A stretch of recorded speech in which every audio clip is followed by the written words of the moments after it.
Pregnancy ladies, especially pregnancy ladies, వాళ్ళకు already sugar ఉండి పిల్లలకి రాకుండా ఉండాలంటే ఎలాంటి జాగ్రత్తలు తీసుకోవాలంటారు? ఫస్ట్ డైట్ అండి. Even in pregnancy compulsory sugar అనేది కంట్రోల్లో ఉండాల్సింది. ఓకే. ఎట్టి పరిస్థితుల్లోనూ మాకు అంటే నార్మల్ వాల్యూస్ అనేది ఒక నార్మల్ పర్సన్ వేరేగా ఉంటాయి, ప్రెగ్నెంట్ వాళ్ళలో వేరేగా ఉంటాయి. So compulsory during the pregnancy మనం తినే ఆహారం, మనం చేసే ఎక్సర్సైజ్తో పాటు మనం తీసుకునే మందులు మనకి షుగర్స్ ఎంత కంట్రోల్లో ఉన్నాయి అనేది చాలా ఇంపార్టెంట్ అండి. దట్ ఈస్ ది అంటే main cause or main thing what we have to look during pregnancy to keep our child safe. Okay. So pregnancy కాకుండా మామూలుగా డయాబెటీస్ ఉంటే చాలా రకరకాల జబ్బులు వచ్చే అవకాశం ఉంటుందండి. ఒక్క డయాబెటీస్ చాలు మనిషి జీవితాన్ని హరించేయడానికి, రిస్క్లో పడేయటానికి అనేది ఫ్యాక్ట్, అందరూ ఒప్పుకోవాల్సిన నిజం అది.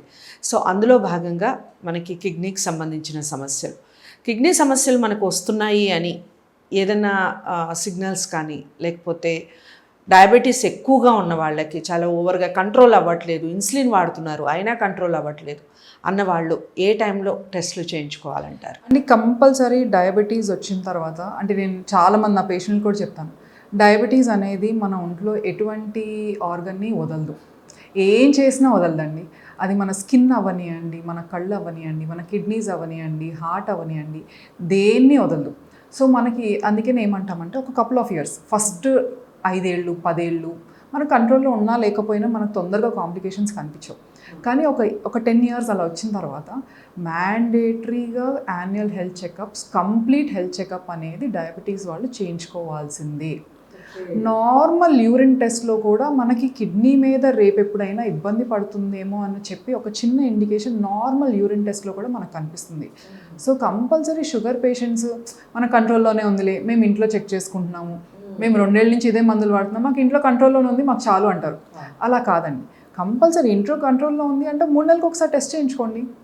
HbA1c కంట్రోల్లో ఉంది అంటే సరే ఇంకో 3 నెలల తర్వాత అయినా డాక్టర్ కనిపించండి. కానీ డాక్టర్కి కనిపించకుండా నాకు ఇంట్లో షుగర్ కంట్రోల్లో ఉంది అనే అపోహలో ఉండద్దు. కంపల్సరీ ఇయర్లీ ఒక annual health checkup with screening of creatinine for kidneys కానీ, గుండెకి కానీ, లివర్కి కానీ, కళ్ళకి కానీ, ఏది మిస్ చేయకుండా కంపల్సరీ యాన్యువల్గా ఎవ్రీ ఇయర్ హెల్త్ చెకప్ అనేది జరగాల్సింది. సో మీరు మాట్లాడుతూ చాలా చెప్పారు కాబట్టి ఒక్కొక్క దాని గురించి మాట్లాడదాము. డయాబెటిక్ రెటినోపతి చాలామందిలో అది ఎక్కువగా కనిపిస్తుంది అని, కంటి చూపు దెబ్బతింటుంది అని మాట్లాడుతూ ఉంటారు. ఏ స్టేజ్లో ఉన్నప్పుడు ఈ డయాబెటిక్ రెటినోపతి వచ్చే అవకాశం ఉంటుంది? షుగర్స్ కంట్రోల్లో లేకుండా చాలా రోజులు ఉండటం, ఎప్పుడు పడితే అప్పుడు మెడిసిన్స్ ఆపేసి, ఎప్పుడు పడితే అప్పుడు నేను అంటే చాలామంది ఎలా ఉంటారంటే అండి, ఇవాళ నేను వాళ్ళ కేక్ తిన్నాను, నేను ఇవాళ ట్యాబ్లెట్ వేసుకున్నాను, మరుసటి నేను వాళ్ళు ఏం తినలేదు, నా షుగర్ కంట్రోల్లో ఉంటుంది, నేను వేసుకోను అంటారు. సో అలా సెల్ఫ్ డెసిషన్స్, సెల్ఫ్ మెడికేషన్, కొన్ని రోజులు ట్యాబ్లెట్లు వేసుకుంటాం, కొన్ని రోజులు వేసుకోకపోవడం, కొన్ని రోజులు షుగర్ హైలో ఉంటాం, కొన్ని రోజులు ఏమో షుగర్ లోలో ఉంటాం. దీ spikes of high sugars, low sugars are generally the people who suffer from all these complications. So ఈ అప్స్ అండ్ డౌన్స్ ఒకటి ఒప్పుకోమండి. అండ్ ఆన్ లాంగర్ రన్ అంటే కొన్ని షుగర్ కొంతమంది ఇప్పుడు చెప్పినట్టు 30 ఏళ్ళకే వచ్చేస్తుందండి, వీళ్ళకి ఏంటంటే 45 ఏళ్ళు 50 ఏళ్ళు వచ్చేసరికి కాంప్లికేషన్స్ డెవలప్ అవుతాయి.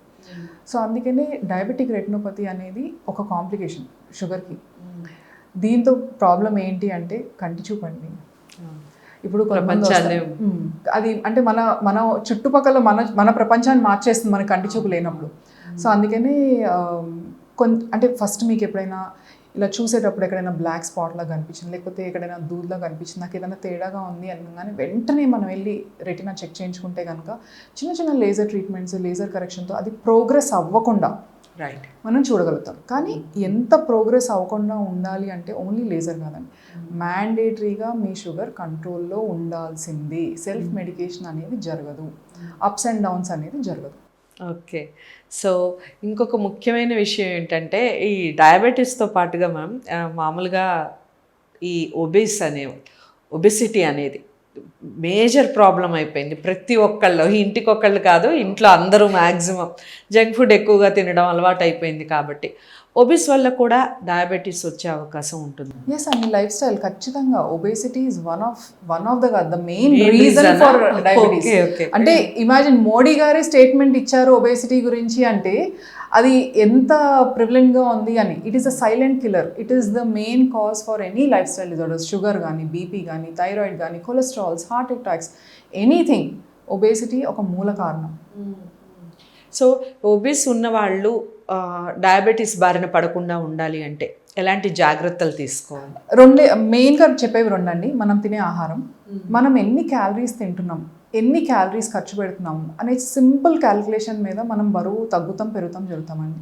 సో మనం ఎంత తింటున్నాం, మనం ఎంత ఎక్స్పెండిచర్, తినే దాంట్లో ఎంత కార్బోహైడ్రేట్ తింటున్నాం, ఎలాంటి కార్బోహైడ్రేట్ అంటే సింపులా, కాంప్లెక్స్ కార్బోహైడ్రేటా, లేకపోతే దాంతోపాటు మనం ప్రోటీన్ యాడ్ చేస్తున్నామా, దాంతోపాటు ఏమైనా కూరగాయలు తింటున్నామా, లేకపోతే ఓన్లీ ప్రాసెస్డ్ ఫుడ్స్ తింటున్నామా, ఒకటి.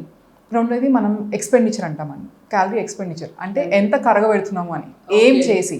సో జనరల్గా మేము అనేది 40 minutes మ్యాండేటరీ కార్డియో యాక్టివిటీ అండి, కనీసం వారానికి 5 రోజులు.